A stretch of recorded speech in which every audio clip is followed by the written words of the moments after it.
Bismillahirrahmanirrahim. Bismillahirrahmanirrahim. Assalamualaikum warahmatullahi wabarakatuh. Alhamdulillahirabbil alamin wa bihi nasta'inu ala umurid dunya waddin. Wassalatu wassalamu ala nabiyyina Muhammadin wa ala alihi wa sahbihi wa man ittaba'a hudahu ila yaumiddin, amma ba'd. Bapak dan ibu-ibu, kaum muslimin wal muslimat rahimani wa rahimakumullah. Alhamdulillah, puji dan syukur kita panjatkan kepada Allah Subhanahu wa taala atas segala nikmat yang telah Allah Subhanahu wa taala anugerahkan kepada kita semua, sehingga saat ini walaupun di tengah guyuran hujan kita masih bisa berkumpul di masjid yang kita cintai ini untuk melaksanakan sholat maghrib berjamaah, yang kemudian kita lanjutkan dengan majelis ilmu. Masih kita membahas tema tentang hak-hak yang hendaknya ditunaikan oleh setiap muslim dan muslimah.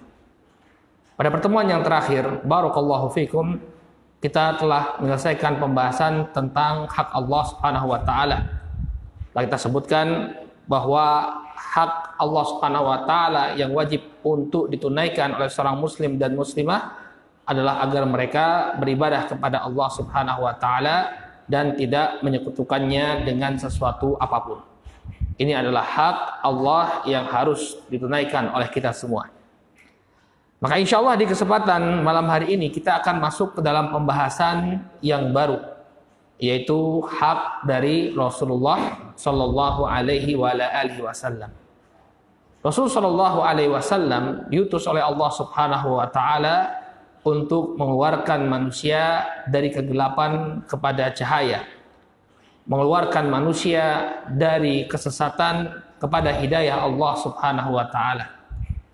Dan beliau alaihi salatu wassalam di dalam melaksanakan tugas tersebut, beliau menunjukkan usaha yang demikian keras.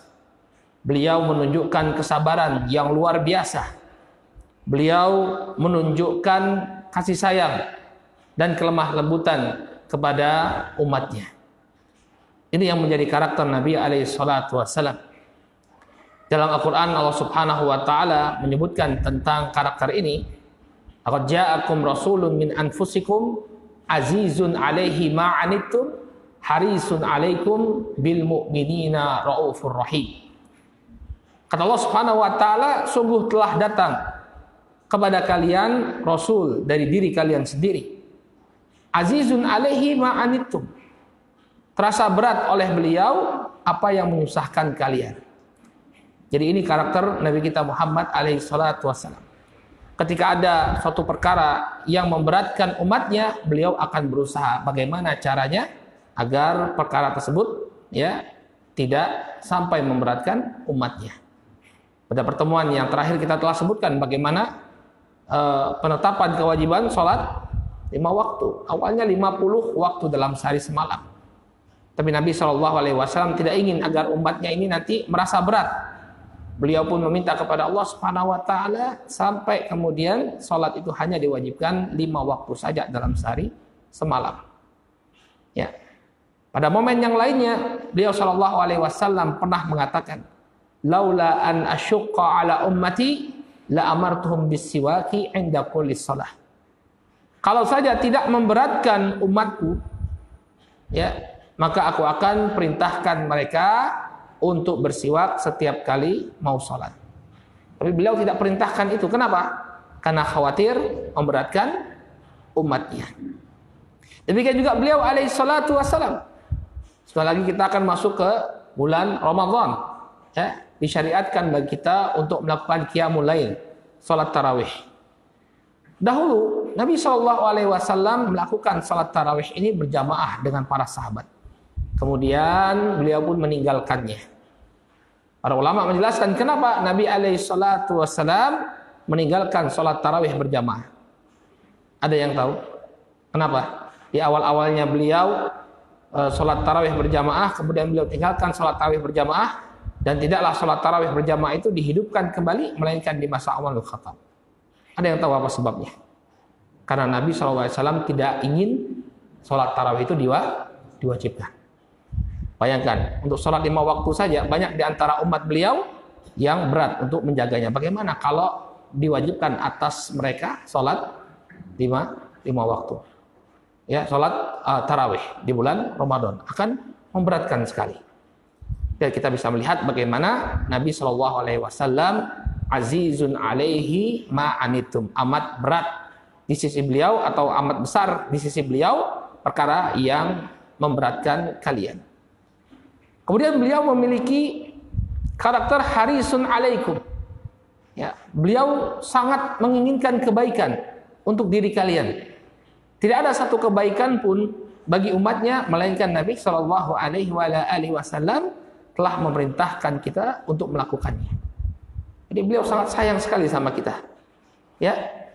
Dan tidak ada satu perkara pun yang membuat kita susah atau membuat kita celaka dunia akhirat melainkan Nabi Shallallahu Alaihi Wasallam telah melarang kita untuk melakukannya.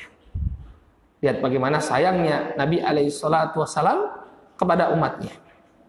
Dalam sebuah hadis yang sahih Nabi Shallallahu Alaihi Wasallam mengatakan, "Ma min amalin yuqarribu ilal jannah illa qad amartukum bihi." Tidak ada suatu amalan pun yang mendekatkan diri kalian kepada surga melainkan aku telah perintahkan kalian. Nabi SAW tidak menyisakan sedikit pun amalan, melainkan telah diperintahkan kepada umatnya. Semua perkara yang akan mengantarkan kita kepada surga telah diperintahkan oleh Nabi Sallallahu Alaihi Wasallam. Wa ma min amalin yuqarribu ilan nar illa qad nahaitukum anhu. Dan tidaklah ada suatu amalan yang mendekatkan diri kalian kepada neraka melainkan aku telah melarangnya. Tidak ada suatu kejelekan pun melainkan Nabi SAW telah melarang kita untuk melakukannya. Karena ini akan menggiring kita kepada murka Allah, menggiring kita kepada neraka. Ya. Bil mu'minina raufur rahim, dan beliau ya kepada orang-orang yang beriman ya beliau sangat lemah lembut dan juga ya sangat penyayang kepada mereka. Ini karakter Nabi alaihi salatu wassalam kepada umatnya. Oleh karena itu wajar kalau kemudian kita menunaikan apa yang menjadi hak Rasul sallallahu alaihi wasallam. Kewajiban kita kepada Nabi sallallahu alaihi wasallam ini harus kita tunaikan. Tidaklah kita keluar dari gelapnya kesyirikan, dari gelapnya kemaksiatan, dari gelapnya penyimpangan-penyimpangan, melainkan ini semua atas jasa Rasulullah sallallahu alaihi wa ala alihi wasallam. Maka marilah kita simak ma'asyiral muslimin apa yang menjadi hak dari Nabi kita Muhammad sallallahu alaihi wa ala alihi wasallam. Qala wa hadzal haq huwa a'dhamul huquqil makhluqin. Hak Rasulullah sallallahu alaihi wasallam, kata Syekh Muhammad bin Shalih Al-Utsaimin, ya, dia adalah hak yang terbesar di antara haknya para makhluk. Jadi kemarin itu yang kita pelajari adalah hak Rabb kita Allah Subhanahu wa taala. Sekarang kita masuk ke dalam hak para makhluk. Ya, makhluk-makhluknya Allah Subhanahu wa taala. Di antara makhluk-makhluknya Allah Subhanahu wa taala ini yang paling besar haknya untuk kita tunaikan adalah haknya Rasul sallallahu alaihi wasallam.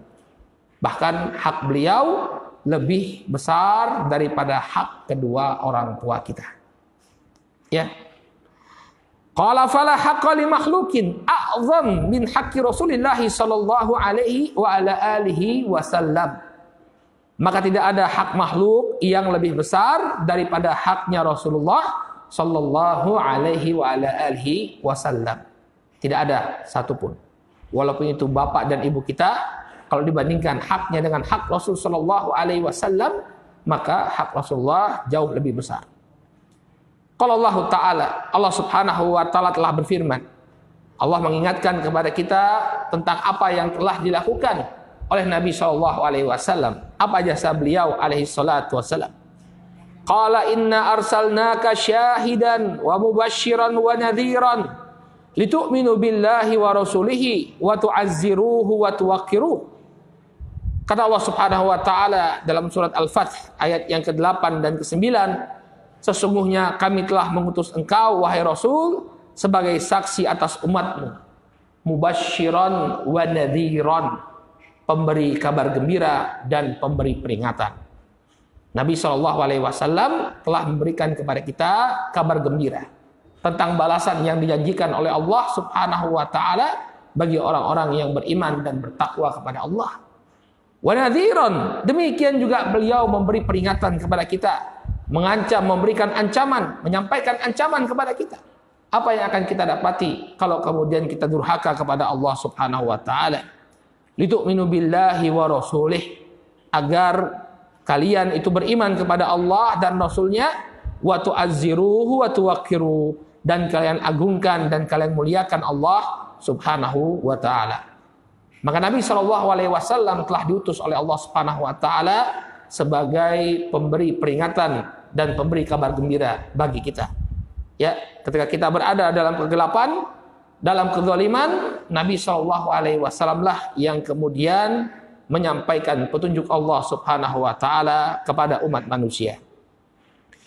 Qala walidzalika yajibu taqdimu mahabbatin Nabi sallallahu alaihi wasallam ala mahabbati jami'in nas. Ya, oleh karena jasa beliau yang demikian besar, wajib bagi kita untuk memprioritaskan cinta kita kepada Nabi Shallallahu Alaihi Wasallam di atas cinta kita kepada seluruh manusia. Beliau yang paling utama, beliau yang paling atas, beliau yang menjadi prioritas kita. Ya, jangan salah. Orang tua kalau dibandingkan dengan Nabi Alaihi Wasallam, ini lebih mulia Nabi Alaihi Wasallam. Ya, sehingga kalau misalnya ada perintah dari orang tua, ya, yang melanggar syariatnya Nabi Shallallahu Alaihi Wasallam, maka tidak ada kewajiban bagi kita untuk tunduk dan patuh. Banyak di antara para sahabat, kalau kita membaca bagaimana kehidupan mereka di awal-awal Islam, banyak di antara para sahabat yang dipaksa oleh orang tuanya untuk meninggalkan ajaran Nabi Muhammad Shallallahu Alaihi Wasallam. Sampai kemudian di antara mereka ada yang mengatakan, ya, ketika ibunya mengancam akan bunuh diri kalau dia tidak meninggalkan agama Rasul Shallallahu Alaihi Wasallam, sampai mengatakan, wahai ibu, kalau ibu memiliki sekian ratus nyawa, kemudian ibu keluarkan semuanya, maka aku tidak akan berpaling dari agamanya Rasulullah Shallallahu Alaihi Wasallam. Maka hak Rasul Shallallahu Alaihi Wasallam, kecintaan kita kepada Nabi Shallallahu Alaihi Wasallam harus melebihi kecintaan kita kepada seluruh manusia, bahkan kepada diri kita sendiri. Kita dapati para sahabat Nabi alaihi salatu wasallam, mereka bersedia untuk mengorbankan diri mereka untuk melindungi Rasulullah sallallahu alaihi wasallam. Ketika Nabi sallallahu alaihi wasallam berdakwah ke Taif, beliau ketika itu bersama Zaid bin Harithah. Beliau menyampaikan dakwah dengan begitu baik di sana. Namun apa balasan yang diterima oleh Rasul sallallahu alaihi wasallam? Orang-orang di Taif malah memerintahkan anak-anak dan orang-orang bodoh di tengah-tengah mereka untuk melempari Rasul sallallahu alaihi wasallam. Maka apa yang dilakukan oleh Zaid bin Harithah? Beliau memasang punggung beliau untuk melindungi Rasulullah sallallahu alaihi wasallam. Demikian juga para sahabat di perang Uhud. Ketika kaum musyrikin berada di puncak kemenangan mereka, mereka ingin sekali membunuh Rasul sallallahu alaihi wasallam, maka satu persatu para sahabat datang menghadang pasukan kaum musyrikin yang mengincar Rasulullah sallallahu alaihi wasallam, sehingga sebagian di antara mereka banyak yang meninggal dunia. Untuk melindungi siapa? Rasulullah sallallahu alaihi wasallam. Sehingga kecintaan kepada Nabi sallallahu alaihi wasallam berada di atas kecintaan kita kepada siapapun. Bahkan hatta ala nafs wal waladi wal walidi, bahkan di atas kecintaan kita kepada diri kita sendiri, di atas kecintaan kita kepada anak-anak kita, dan di atas kecintaan kita kepada kedua orang tua kita. Qala Rasulullah sallallahu alaihi wasallam, dalam hadis yang diriwayatkan oleh Imam Al-Bukhari dan Muslim, Rasul sallallahu alaihi wasallam bersabda, la yu'minu ahadukum hatta akuna ahabba ilaih min waladihi wa walidihi wa nasi ajma'in. Mari kita simak dan kita renungkan sabda Nabi sallallahu alaihi wasallam ini. Apakah benar kita telah mencintai Nabi Shallallahu Alaihi Wasallam dengan kecintaan yang sebenarnya.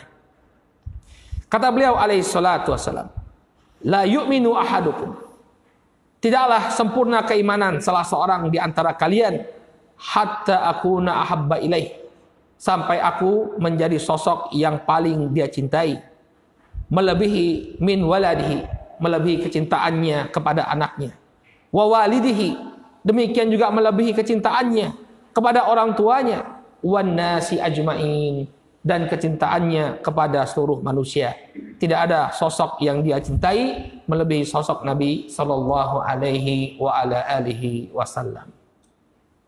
Maka buktikan cinta kita kepada Rasul sallallahu alaihi wa ala alihi wasallam. Sudahkah sosok beliau menjadi sosok yang paling kita cintai? Dan itu terbukti hadirnya dimuliakan oleh Allah. Ketika memang kita mencintai Nabi Shallallahu Alaihi Wasallam, itu diwujudkan dalam kehidupan kita. Banyak orang yang mengaku mencintai Nabi Shallallahu Alaihi Wasallam, namun dalam keseharian dia melakukan hal-hal yang dilarang oleh Nabi Shallallahu Alaihi Wasallam. Banyak orang yang mengaku mencintai Nabi Shallallahu Alaihi Wasallam, namun tidak semenit pun waktu yang dia luangkan untuk membaca bagaimana perjalanan hidup Nabi Shallallahu Alaihi Wasallam. Tidak satu menit pun dia luangkan untuk mengetahui bagaimana akhlak Nabi Shallallahu Alaihi Wasallam. Waktunya habis untuk dia pakai untuk mengenal tokoh-tokoh, artis-artis, ahli-ahli maksiat, mengikuti kabar-kabar mereka, mengikuti info-infotainment, bagaimana perkembangan kabar mereka. Coba kita lihat bagaimana kaum muslimin. Mereka nggak kenal Nabi Shallallahu Alaihi Wasallam. Di mana Nabi lahir, bagaimana perjuangan dakwah beliau, berapa tahun beliau memperjuangkan tauhid di Makkah, berapa tahun beliau memperjuangkan tauhid di Madinah, peperangan apa saja yang dijalani oleh beliau alaihi salatu wassalam. Banyak di antara kaum muslimin yang tidak mengetahuinya sama sekali. Tapi kalau dia ditanya tentang artis fulan baru beli mobil ini, artis fulan bedah rumah, tahu semua dia. Artis fulan baru saja putus dari pacarnya. Banyak di antara kaum muslimin, terutama anak-anak muda yang tidak mengenal Nabi alaihi salatu wassalam. Tapi mereka mengekspresikan, mereka mengakui diri mereka sebagai pengikut Rasul sallallahu alaihi wasallam.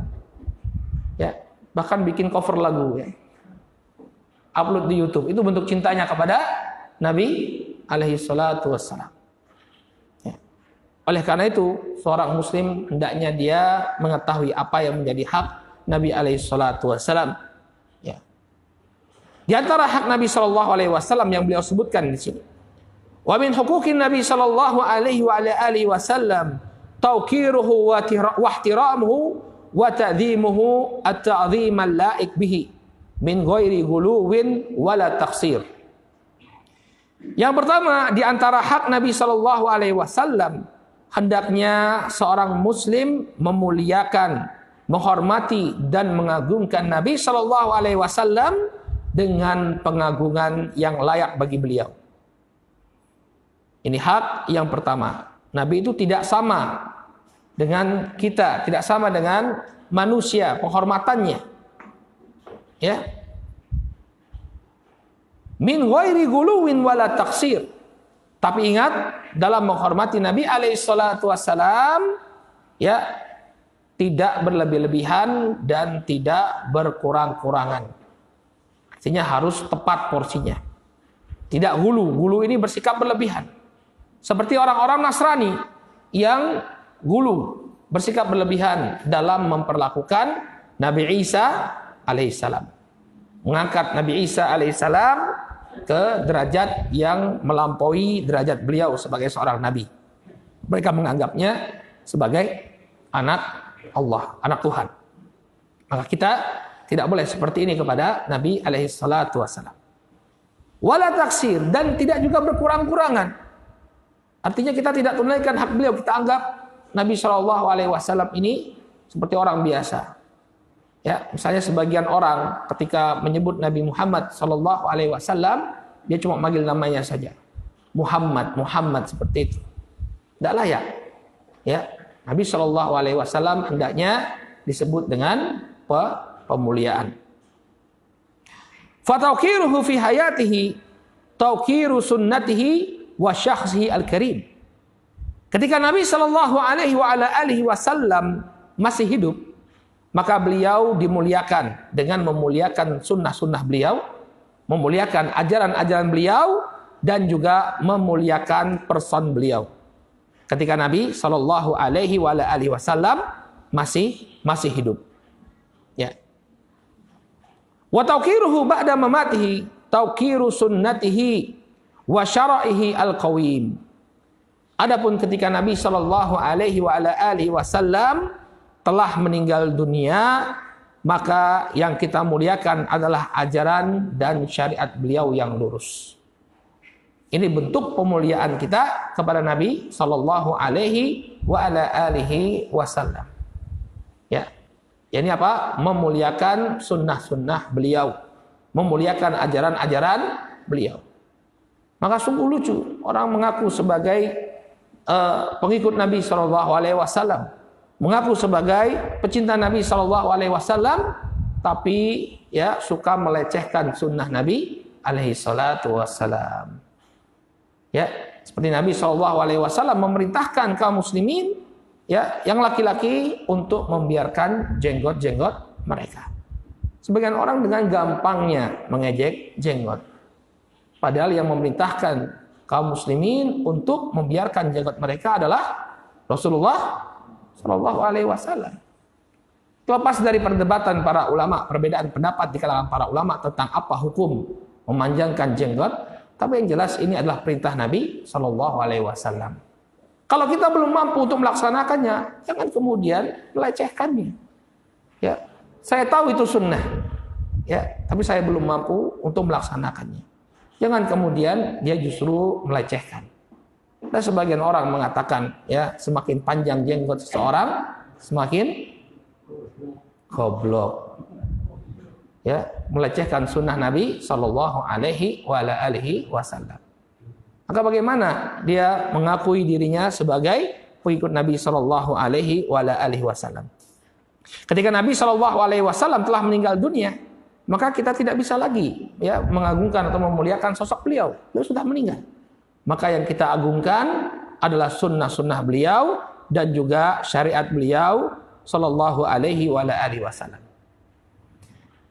Kata beliau, wa man ra'a tauqira as-sahabah wa ta'dhimahum li Rasul sallallahu alaihi wasallam arafa kaifa qama haula al-ajilla wal fudhala bima yajibu alaihim li Rasul sallallahu alaihi wasallam. Apabila seseorang memperhatikan bagaimana dulu para sahabat memuliakan Rasul sallallahu alaihi wasallam, mereka adalah orang-orang yang mulia, para sahabat adalah orang-orang yang mulia. Ya, bagaimana penunaian mereka terhadap penghormatan kepada Nabi sallallahu alaihi wasallam? Maka kita akan dapati luar biasa penghormatan mereka kepada Rasul sallallahu alaihi wasallam. Qala Urwah ibnu Mas'ud li Quraisy hinama arsaluhu liyufawidu Nabi sallallahu alaihi wasallam fi sulhi fi qissatil Hudaybiyah. Berkata Urwah bin Mas'ud. Jadi Urwah bin Mas'ud, ya, ini adalah salah seorang sahabat yang dulu di masa musyriknya beliau pernah diutus oleh orang-orang Quraisy untuk melakukan perundingan dengan Nabi sallallahu alaihi wasallam dalam sebuah perundingan yang kita kenal sebagai perjanjian Hudaybiyah. Jadi kisahnya itu Nabi Shallallahu Alaihi Wasallam ingin melaksanakan umroh bersama para sahabat. Ketika beliau sampai di Hudaybiyah, maka beliau dicegat oleh kaum musyrikin. Kemudian terjadilah perjanjian Hudaybiyah yang isi klausulnya bahwa Nabi Shallallahu Alaihi Wasallam tidak diperkenankan untuk umroh tahun ini, tapi beliau diperkenankan untuk umroh di tahun yang akan datang. Kemudian ketentuan yang kedua atau isi perjanjiannya yang kedua, bahwa barang siapa yang setelah perjanjian ini dia berhijrah dari Makkah ke Madinah, maka wajib untuk dipulangkan ke kota Makkah. Ya, seakan-akan ini merugikan kaum muslimin. Dan barang siapa yang ingin pindah dari Madinah ke Makkah, maka tidak boleh dihalangi. Ya, ini isi poin yang kedua. Kemudian isi poin yang ketiga, bahwa diadakan perjanjian tidak saling serang menyerang antara kaum musyrikin dengan Rasul Shallallahu Alaihi Wasallam selama 10 tahun. Dan ini merupakan tonggak kemenangan kaum muslimin. Karena perjanjian inilah yang kemudian dilanggar oleh kaum musyrikin, terjadi penaklukan kota Makkah. Jadi mereka membuat perjanjian lalu mereka langgar. Ini menjadi sebab Nabi Shallallahu Alaihi Wasallam kemudian menyerang mereka di kota Makkah. Kembali kita kepada penuturan Urwah bin Mas'ud radhiyallahu taala anhu. Qala Urwah bin Mas'ud, ya berkata Urwah bin Mas'ud kepada orang-orang Quraisy ketika beliau membuat perjanjian dalam kisah Hudaybiyah bersama Rasul Shallallahu Alaihi Wasallam. Ya, di mana dari kisah ini tergambar pemuliaan Nabi Shallallahu Alaihi Wasallam ya oleh para sahabat. Qala dakhaltu alal muluk Kisra wa Qaisar wan Najashi falam ara ahadan yu'azzimuhu ashabuhu mithla ma yu'azzimu ashabu Muhammadan. Kata Urwah bin Mas'ud, aku pernah bertemu dengan para raja. Aku pernah bertemu dengan Kisra, raja Persia. Aku pernah bertemu dengan Kaisar, raja Romawi. Aku pernah bertemu dengan Najashi, raja Ethiopia. Falam ara ahadan, belum pernah aku melihat ada di antara mereka yang diagungkan, dimuliakan oleh para pengikutnya sebagaimana diagungkan dan dimuliakannya Muhammad sallallahu alaihi wasallam oleh para pengikutnya. Kana idza amarahum ibtadaru amrahu. Dahulu apabila dia memerintahkan mereka untuk melakukan sesuatu, maka para sahabatnya bersegera untuk melaksanakannya. Itu karakter para sahabat.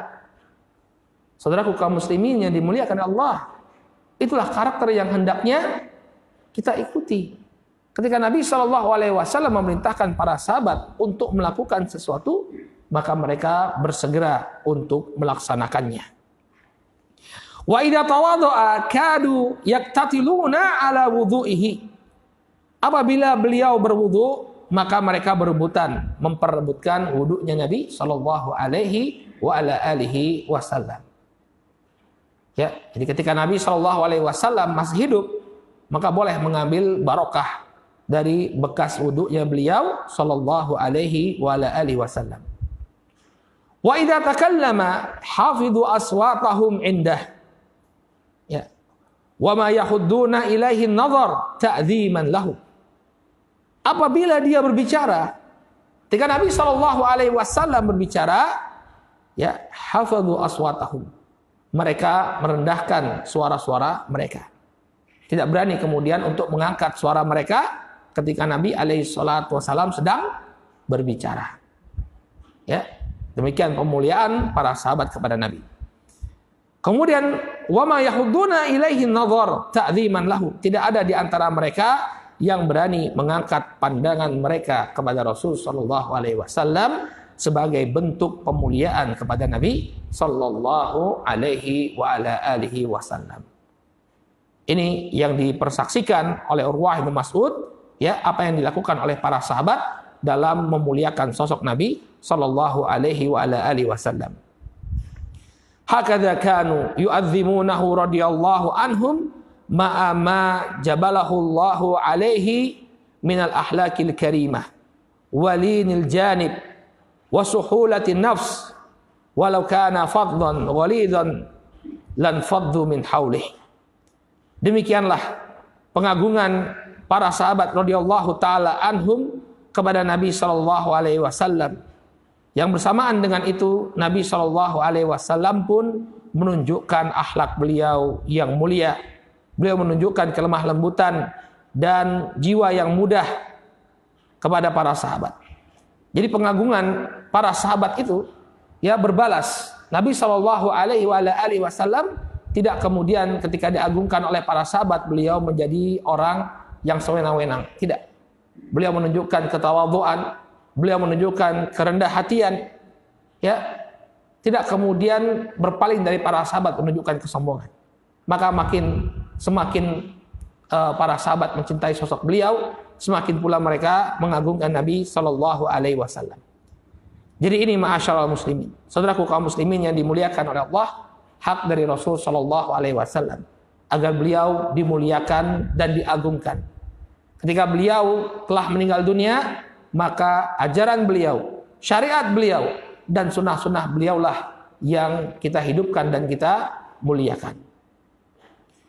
Kemudian selanjutnya yang kedua, di antara hak dari Nabi alaihi salatu wasallam, wa inna min huquqin Nabi sallallahu alaihi wasallam tasdiquhu fi ma akhbar. Dan di antara hak Nabi sallallahu alaihi wasallam, kita membenarkan apa yang beliau kabarkan. Apa yang dikhabarkan oleh Nabi sallallahu alaihi wasallam wajib kita terima. Tidak boleh bagi kita untuk kemudian meragukannya sedikit pun.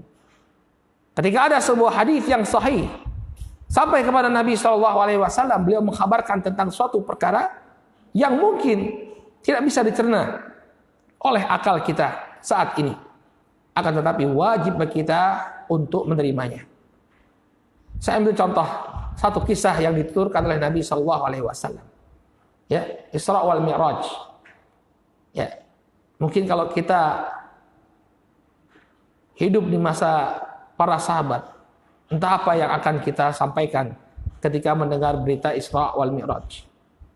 Nabi sallallahu alaihi wasallam melakukan perjalanan malam dari Masjidil Haram ke Masjidil Aqsa dalam satu malam. Ya. Kalau kita hidup di masa itu mungkin nggak tahu kita. Entah kita berada di barisannya Abu Bakar As-Siddiq atau kita berada di barisannya kaum musyrikin Quraisy yang mentertawakan dan mencemooh Nabi SAW atas pengkhabaran beliau. Ya, di masa itu nggak mungkin melakukan perjalanan. Ya. Tapi seorang yang beriman kepada Nabi SAW, dia yakin bahwa Nabi SAW tidak berdusta. Makanya Abu Bakar As-Siddiq diberi gelar As-Siddiq. Ketika orang-orang tidak mempercayai apa yang diucapkan oleh Nabi SAW, beliau melakukan perjalanan malam itu, maka kata Abu Bakar As-Siddiq, wallahi, kalau dia mengkhabarkan yang lebih daripada itu, maka aku akan tetap membenarkannya.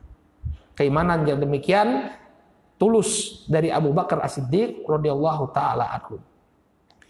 Maka wajib bagi kita sebagai seorang muslim, ketika ada sebuah hadis yang sahih dari Nabi sallallahu alaihi wasallam, wajib bagi kita untuk menerima dan membenarkannya.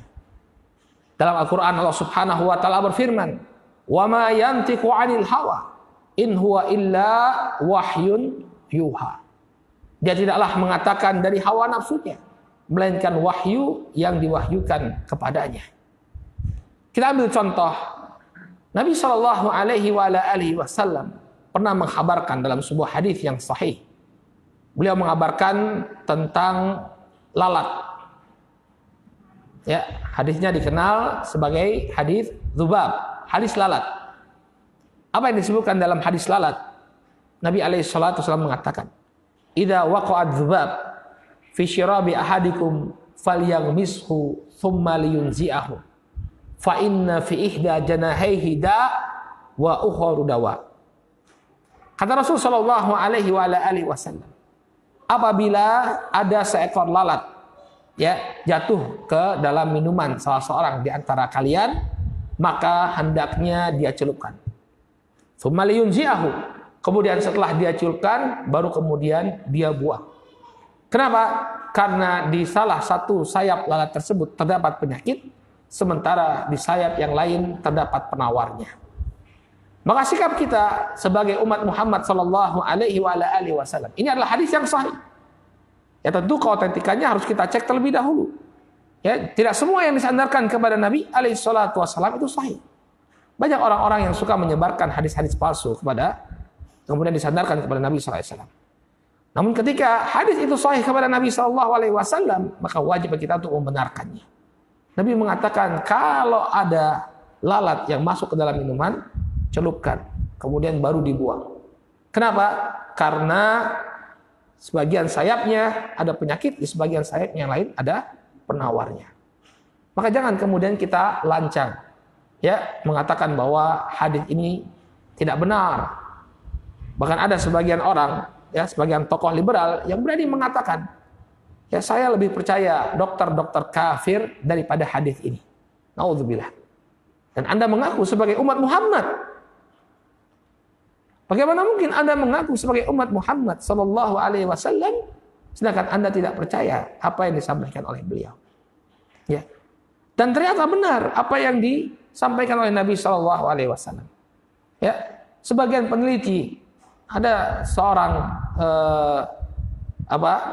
peneliti, ya, Dr. Saleh Al-Saleh, ya, beliau berkewarganegaraan Saudi Arabia, namun beliau menjadi peneliti di salah satu kampus di Inggris. Beliau kemudian berusaha untuk meneliti kebenaran hadis ini. Ternyata benar, hadirin yang dimuliakan oleh Allah, lalat itu ketika dia masuk ke dalam minuman, maka ada bagian tubuh dari lalat tersebut yang mengeluarkan semacam bakteri atau virus, dan inilah yang menyebabkan kita sakit perut. Nah, kemudian ketika lalat itu dicelupkan, barakallahu fikum, maka tekanan yang didapati oleh tubuh lalat, ya, kan lalat itu kalau kita tekan, dia mengalami tekanan, ya, karena air itu memiliki tekanan. Maka tekanan atas tubuh lalat itu membuat dia mengeluarkan semacam enzim. Enzim inilah yang kemudian menetralkan, ya, bibit penyakit yang dikeluarkan oleh bagian tubuhnya sebelum dia dicelupkan. Sehingga minuman yang tadi kita celupkan lalat tadi kembali menjadi netral dan tidak memudaratkan. Dan sebenarnya seorang muslim dia tidak perlu ada penelitian, nggak perlu ada riset seperti ini. Sami'na wa ta'na. Kita mendengar dan taat kepada Nabi alaihi salatu wasalam. Bayangkan kalau para sahabat harus nunggu riset terlebih dahulu, harus nunggu ada pesawat yang mampu untuk membawa manusia dari kota Makkah ke Baitul Maqdis. Ya, pesawat yang pertama itu diciptakan di awal abad 20.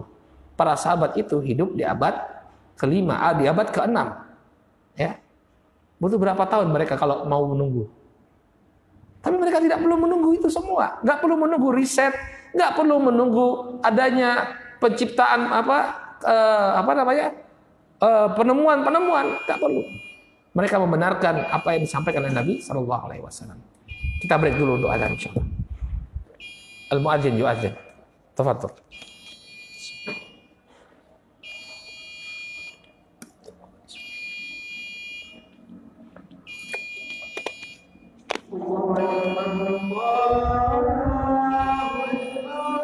Allahu akbar.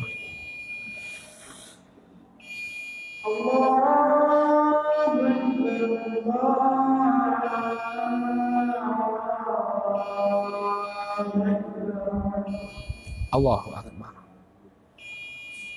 Asyhadu an la ilaha illallah. Asyhadu an la ilaha illallah. Asyhadu an la ilaha illallah. Asyhadu an la ilaha illallah. Asyhadu anna Muhammadar Rasulullah.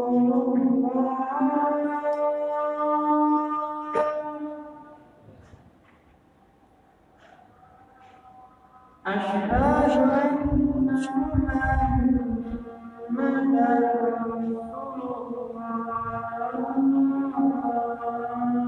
Rasulullah. Asyhadu anna hayya 'alas shalah. La haula wala quwwata illa billah. Hayya 'alas shalah.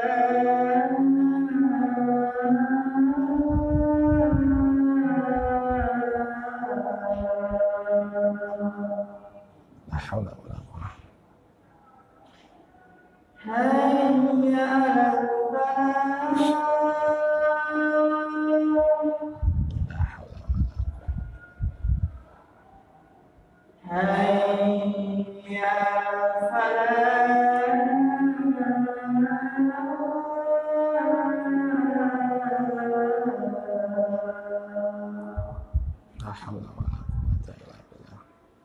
Allahu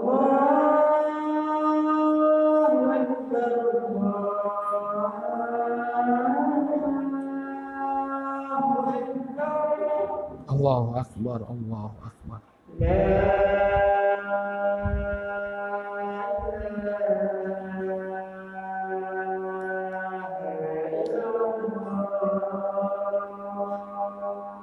La ilaha illallah. Allahumma shalli ala Muhammad. Allahumma rabb hadhihi ad-da'wati at-tammah was-salati al-qa'imah ati Muhammadan wa sallam.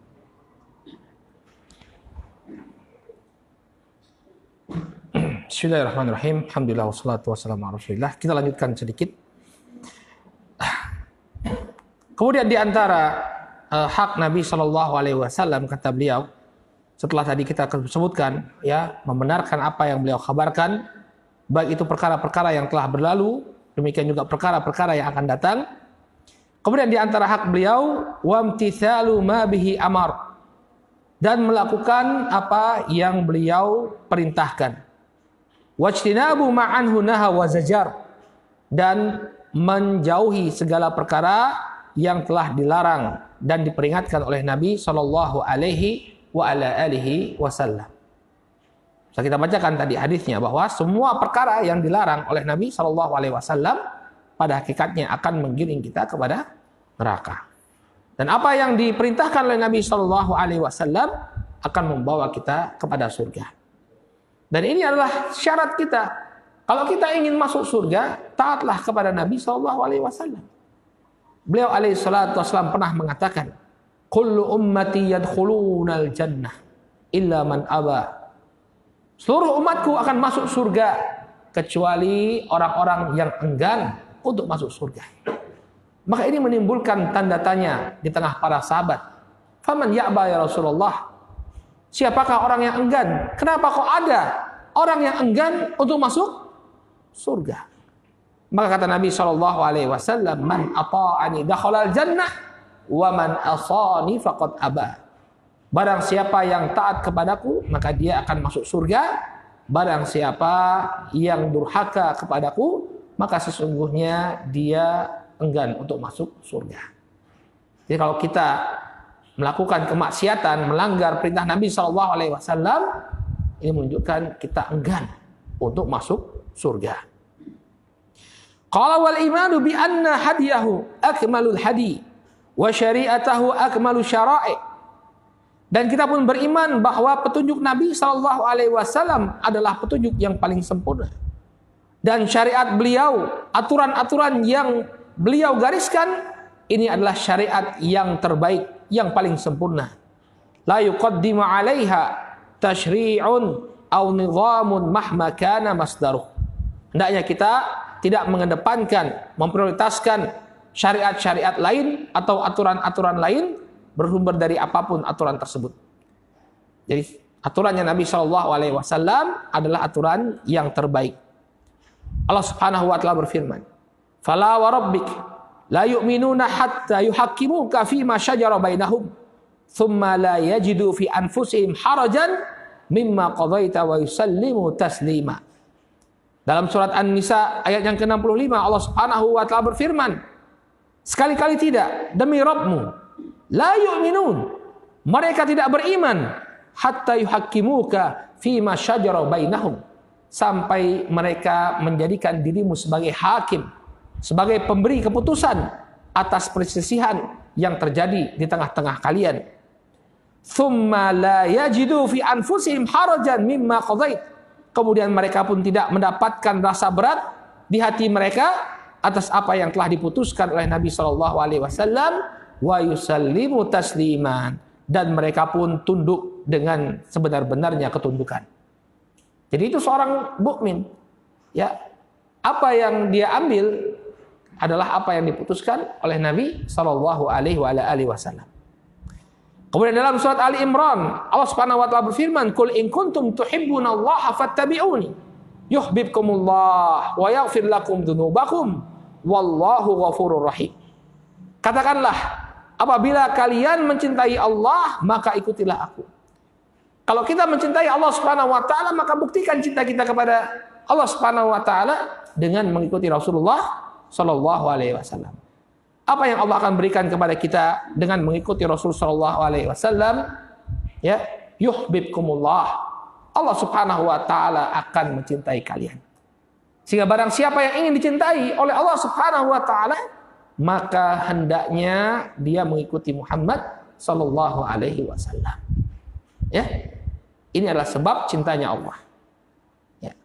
Bahkan lebih daripada itu, yaghfir lakum dzunubakum, dan Allah Subhanahu wa taala akan mengampuni bagi kalian dosa-dosa kalian. Wallahu ghafurur rahim.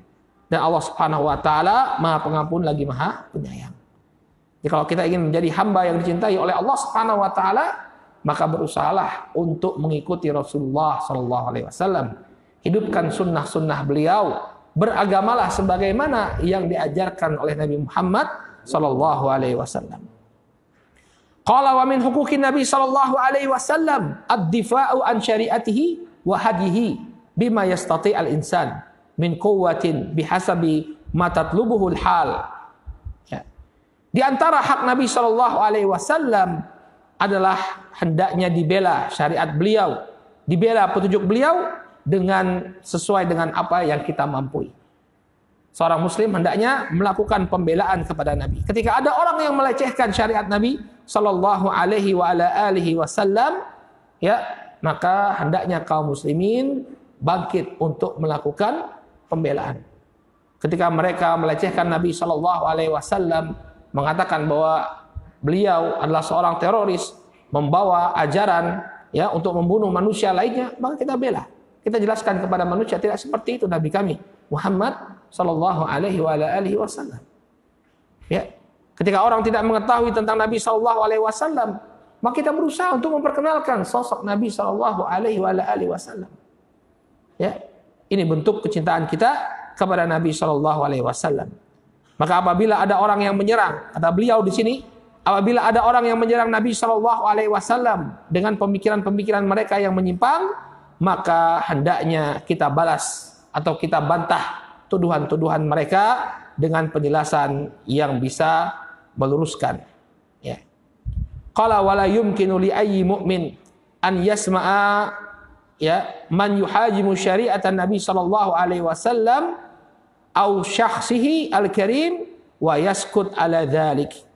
Maka enggak mungkin kalau ada seorang yang mengaku sebagai orang yang beriman, lalu dia mendengar ada orang yang menyerang syariatnya Rasul sallallahu alaihi wasallam atau menyerang personnya Nabi sallallahu alaihi wasallam, melecehkan Nabi sallallahu alaihi wasallam, menjadikan Nabi sallallahu alaihi wasallam sebagai bahan olok-olokan, ya, kemudian yaskut ala dzalik, dia pun kemudian hanya diam saja. Enggak mungkin kalau ada orang yang ngaku beriman lalu diam saja ketika melihat Nabi sallallahu alaihi wasallam dan ajaran beliau dijadikan sebagai bahan olok-olokan, dilecehkan, ya, ma'a qudratihi ala dzalika, ya, yaskut ala dzalika ma'a qudratihi ala difa, padahal dia mampu untuk melakukan pembelaan. Keimanan kita dipertanyakan ketika Nabi sallallahu alaihi wasallam dilecehkan, ketika ajaran beliau diolok-olok, maka di mana posisi kita ketika itu? Ketika kita mampu untuk melakukan pembelaan, maka lakukanlah pembelaan sebagai bukti kita sebagai pengikut beliau alaihi salatu wassalam. Inilah hak dari Rasul alaihi salatu wassalam yang hendaknya kita penuhi. Dan di antara hak Nabi sallallahu alaihi wasallam juga yang mungkin belum beliau sebutkan di sini adalah hendaknya kita beribadah sesuai dengan apa yang beliau tuntunkan. Tidak kemudian membuat ritual-ritual baru yang tidak ada tuntunannya dari Nabi alaihi salatu wasallam. Dalam hadis Aisyah radhiyallahu taala anha, Rasul sallallahu alaihi wasallam bersabda, "Man amila amalan laisa alaihi amruna fahuwa radd." Barang siapa yang melakukan amalan yang tidak ada perintahnya dari kami, maka amalan tersebut akan tertolak. Dalam lafaz yang lain disebutkan, man ahdatsa fi amrina hadza ma laisa minhu fahuwa rad. Barang siapa yang mengada-adakan perkara yang baru dalam agama ini yang bukan merupakan bagian daripadanya, maka amalan tersebut tertolak.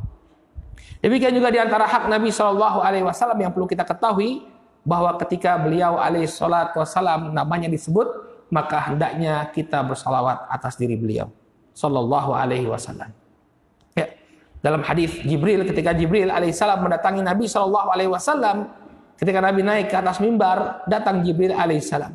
Kemudian Jibril alaihissalam berdoa, "Raghiba anfu abdin idza dzukirta indahu wa lam yusalli alaiki."